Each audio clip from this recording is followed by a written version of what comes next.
Here's what I want from everybody in the audience. A round of applause. Let me look at your last name once more. For Aaron Wolfe, ladies and gentlemen. Some uproarious applause.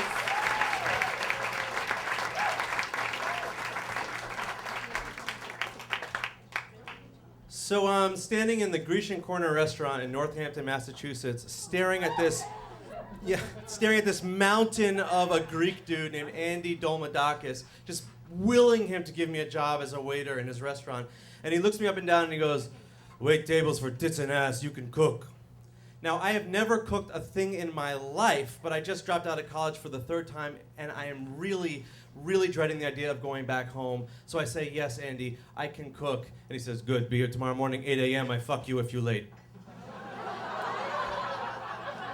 Okay, so now I have to contend with never having cooked before and potentially having had sex with a Greek gorilla, but I am not going to go home and I am not going to drop out again, so I show up the next day at 8 a.m. And the highlights of my first day at Grecian Corner basically consisted of slicing my hand open on cutting feta cheese, burning my cheek on a fryolator somehow, and making about 10,000 Greek salads. Day 2, I mastered the falafel. I learned how to slice the gyro. I learned how to pronounce the euro. And day 3, I learned about 8% of the menu, which was enough for Andy because he fired the rest of the kitchen staff, threw me the keys, showed me where the money was hidden, and told me 3 things that would define my life for the next 10 months. The first thing he told me was, "I have a little problem with the IRS. I don't pay taxes. If anybody asks, you're my nephew." Okay, setting aside, I'm not sure it works that way, but now from going forward, I was going to be Aaron Dolmadakis, except no one in the restaurant called me Aaron, because the Puerto Rican prep cook called me Lefty. Actually, he called me Lefty, you Hebrew Cuban son of a bitch, but that was too long for the restaurant, so he called me Lefty. So I was going to be Lefty Dolmadakis. Okay, that's fine. The second thing he told me was, "Lefty, the lamb souvlaki, that is pork." Why? Because pork is cheaper. Americans can't tell the difference. Don't be a fucking lawyer. The third thing he told me was, "I'm going to the club." Now, the club was the Hellenic Men's Society of West Springfield. It was like a Greek culture club. They did movies and like meetings and stuff like that. That's not where he was going. That's where he wanted me to tell his wife where he was going because he was going to fuck the librarian. And if he wasn't fucking the librarian, he was going to fuck the librarian's cousin. And if they were not around, he was going to the casino to make money. Find fuck, don't be a pussy. Okay. So if you're keeping score, he had changed my name. He had taken away my entire ability to question his authority and my moral compass. I'm pretty sure those are the characteristics of a cult. The Grecian Corner was a cult, and he was God, and I was his faithful acolyte because, if nothing else, it's very hard to drop out of a cult. And I did not want to drop out again. And I did it every day, 10 hours a day, 7 days a week. I showed up at 8 sharp, and I did my job. I kept my head down. And until one night, I was alone in the restaurant, which was not unusual. I was taking orders, I was cooking food, I was washing dishes, I was doing everything. I was exhausted. The last table of the night comes in. It's a 4-top. They sit in the window.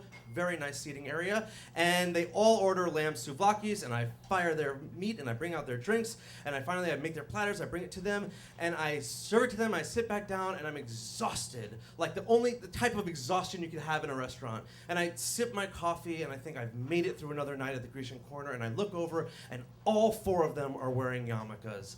And like the lamest Soylent Green, I'm going, "The lamb is pork, the lamb is pork." And I don't know about your God. My God turns out to be really vengeful, and I'm terrified that I'm going to be like smited or smote or whatever that word is. Like a lightning bolt is going to come through the window and strike me down because I've just served trafe to my people. And I'm terrified of that, and that's when the phone rings, and I pick up the phone, Grecian Corner, "This is Lefty, how can I help you?" And it's Andy's wife. And Andy's wife wants to know where Andy is, and I know the drill. Andy's at the club, and there's this long pause. And Andy's wife said, "I'm at the club." And I look over at the 4-top eating pork, and I turn back to the phone, and the pause is long enough for her to know that I have no idea where Andy is. And she says, "You never know where Andy is, do you?" And I say, "No, I don't." And what like comes next is just like a barrage of curses that like I basically blacked out after like you fucking piece of shit for the 10th time. And she's right about every inch of it. And I hang up the phone eventually and they leave and I close down the restaurant and I go home and get drunk and like kind of hope that the world will end before the morning.